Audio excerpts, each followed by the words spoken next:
श्रीमन नारायण नारायण हरि हरि। कार्तिक मास कथा 5। प्रभु मुझे सहारा है तेरा, जग के पालनहार। कार्तिक मास महात्म्य की कथा करूँ विस्तार। राजा पृथु बोले, हे नारद जी, आपने कार्तिक मास में स्नान का फल कहा, अब अन्य मासों में विधि पूर्वक स्नान करने की विधि, नियमोद्यापन की विधि भी बतलाई है। देवर्षि नारद ने कहा, हे राजन, आप भगवान विष्णु के अंश से उत्पन्न हुए हैं, अतः यह बात आपको ज्ञात ही है, फिर भी आपको यथाचित विधान बतलाता हूँ। अश्विन माह में शुक्ल पक्ष की एकादशी से कार्तिक के व्रत करने चाहिए। ब्रह्म मुहूर्त में उठकर जल का पात्र लेकर गांव से बाहर पूर्व अथवा उत्तर दिशा में जाना चाहिए। उसके बाद जो मनुष्य मुख शुद्धि नहीं करता, उसे किसी भी मंत्र का फल प्राप्त नहीं होता है। अतः दांत और जीभ को पूर्ण रूप से शुद्ध करना चाहिए और निम्नलिखित मंत्र का उच्चारण करते हुए दातुन तोड़ने चाहिए। हे वनस्पति, आप मुझे आयु, कीर्ति, तेज, प्रज्ञा, पशु संपत्ति, महाज्ञान, बुद्धि और विद्या प्रदान करो। इस प्रकार उच्चारण करके वृक्ष से 12 अंगुल की दातुन ने दूध वाले वृक्षों से दातुन नहीं करनी चाहिए।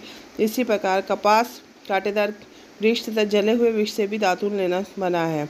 जिसमें उत्तम गंध आती हो और जिसकी टहनी कोमल हो, ऐसे ही वृक्ष से दंत धावन ग्रहण करना चाहिए। प्रतिपदा, अमावस्या, नवमी, छठी, रविवार को चंद्र तथा सूर्य ग्रहण में दातुन नहीं करनी चाहिए।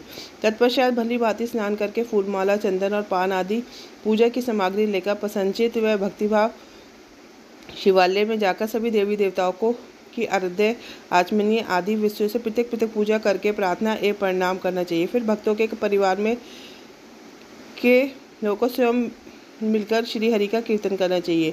मंदिर में जो गायक भगवान श्री हरि का कीर्तन करने आए हैं, उनको माला, चंदन, तांबुल आदि से पूजन करना चाहिए, क्योंकि देवालयों में भगवान विष्णु को अपनी तपस्या, योग और दान द्वारा पसंद करते हैं, परंतु कलयुग में भगवान गुणवान को ही भगवान श्री हरि को पसंद करने का एकमात्र साधन माना गया है। नारद जी राजा पृथु से बोले, हे राजन, एक बार मैंने भगवान से पूछा कि हे प्रभु, आप सबसे अधिक कहाँ निवास करते हैं? इसका उत्तर देते भगवान ने कहा, हे नारद, मैं वैकुंठ या योगियों के हृदय में निवास नहीं करता, पितु जहाँ मेरे भक्त मेरा कीर्तन करते मैं कहाँ अवश्य निवास करता हूँ, वहाँ अवश्य निवास करता हूँ। जो मनुष्य चंदन माला आदि से मेरे भक्तों का पूजन करते हैं, उनसे मेरी ऐसी प्रीति होती है जैसे कि मेरे पूजन से भी नहीं हो सकती। नारद जी ने फिर कहा, शीरीष, धतूरा, गिरजा, चमेली, केसर, कंदार और कटहल के फूलों व चालों से भगवान के विष्णु की पूजा नहीं करनी चाहिए।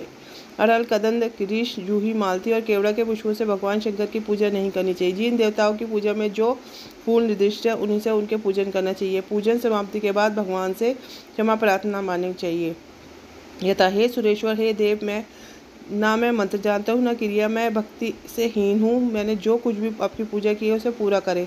ऐसी प्रार्थना करने के पश्चात साष्टांग प्रणाम करके भगवत कीर्तन करना चाहिए, श्री हरि की कथा सुननी चाहिए और प्रसाद ग्रहण करना चाहिए।